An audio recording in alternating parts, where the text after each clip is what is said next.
Everything about this piece excites me. Everything about this project excites me.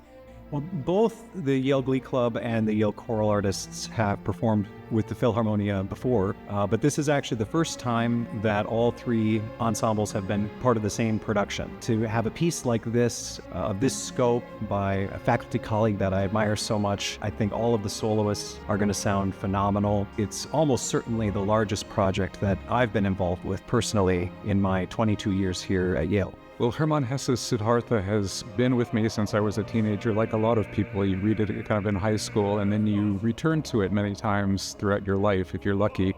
The themes of the story have been themes that have really resonated with me in my musical life and in my spiritual life, that nobody can really tell you how to be either a fully realized spiritual person or a fully realized artist. Chris had told me to just write whatever felt natural to me. I was really feeling it as a woman, but I also was thinking about a couple of things. When somebody reads a book or sees a performance or something and it's primarily male characters, people don't really notice. When it's primarily female characters, they're like, where's the men?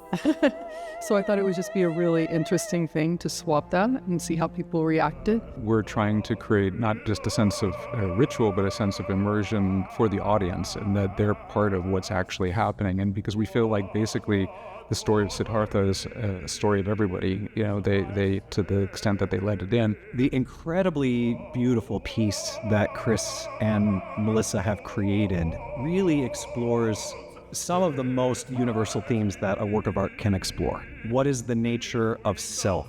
What is the nature of time? How do we understand our relationship to other people? Anyone who knows Chris's music knows that he has a special ability to embody those kinds of big universal themes in his music. There is something in a lot of music, these motives, these pieces of music that Chris has left us, sort of musical Easter eggs, latching onto those, seeing how they are transformed and seeing how they're placed in the work, I think really allows you to experience it in the way that it's intended. There is a lot of humor in it, which I think is sometimes unexpected with what we would think of as like a serious spiritual piece. And it's not just that the exchanges between the characters are funny, but the music itself is actually hilarious at times. I just can't wait for people to hear that.